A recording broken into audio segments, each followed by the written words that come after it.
Stuff going on with your kids these days, away from home for the first time, perhaps if they're going to college, starting school can be very exciting, but it can also be very stressful. It can be anxiety-ridden, as we were just talking. In fact, I still get some of this. Dr. Nicole Meise joins us now with some tips to make that transition easier.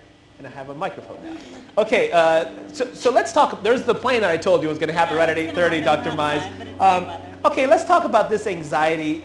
Explain what it is, because I would think to a certain degree it's just human nature to be nervous when something is new, correct? Explain what this is really. Exactly. What separation anxiety refers to is during the developmental process, basically what can happen is an individual forms a natural attachment with their caregiver. Yeah. And through that attachment, what happens is there is a fear associated with being separated from them.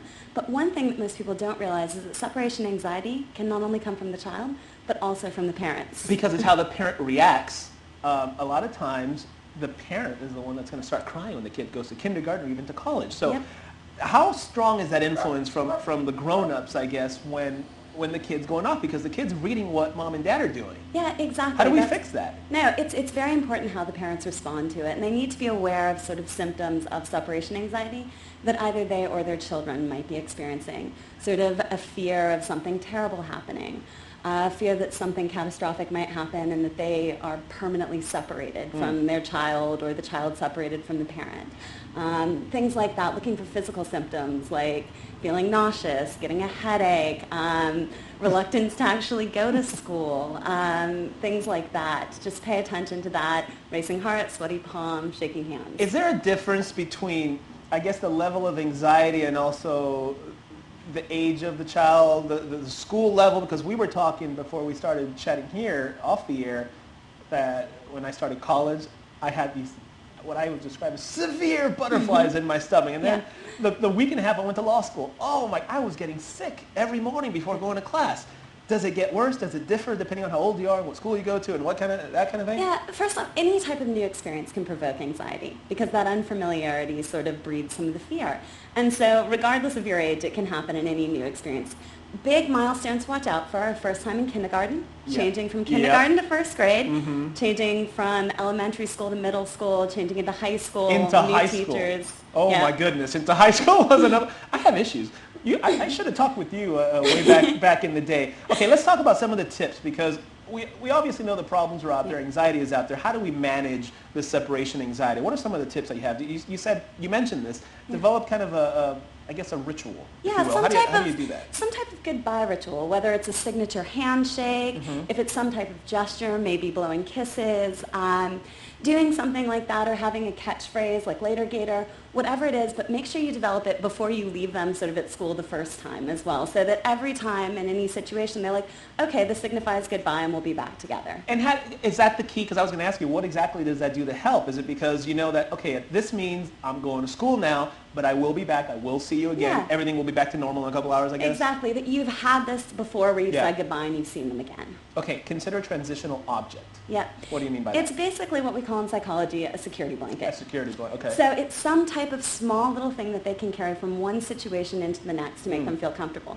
But I really warn parents, be careful with what you choose. Make it something small, like a little guardian angel pin or something like that. Because I've heard horror stories of someone giving them a teddy bear or their favorite toy and it's confiscated and the child's kind of traumatized because they said to take this. And the other thing is parents can even ask their child, do you want mommy or daddy to hold on to something for you so that you know we're thinking about you, and you can have a little piece of that to carry away with you too.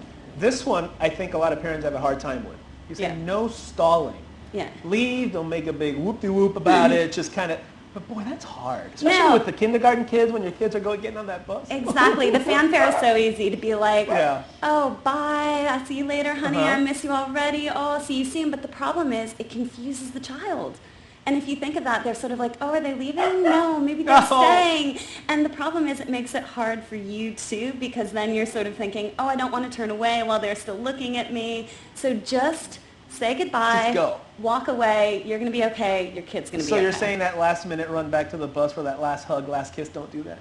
Well, have your signature goodbye, and as hard as it is, don't, because otherwise they're going to be like, oh, are they really leaving? Are they coming back? Okay. You say make the unfamiliar familiar. How do you do that? Yep.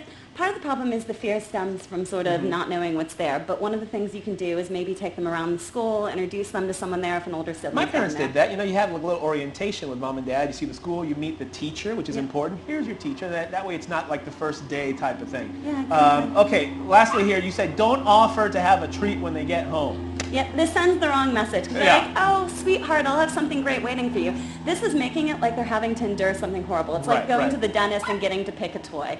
And the other problem is they're going to want to come home because they're going to be like, I've got something special for waiting for me there. So wrong message. You want them to be able to enjoy school and not have to worry about that. It's something enjoyable. It's stressful either way, but we'll just work on making it a little bit easier for everybody involved, not just the kids. It's not going to be an easy process, but hopefully doing those things will help a little. Okay. Dr. Nicole Meise, thank you so much for the advice. Yeah, thank you. I probably needed you. Okay, Shali, over to you. Good advice, though. Very good advice. I didn't even think about it that way. So hopefully it'll help some parents. Thank you, guys.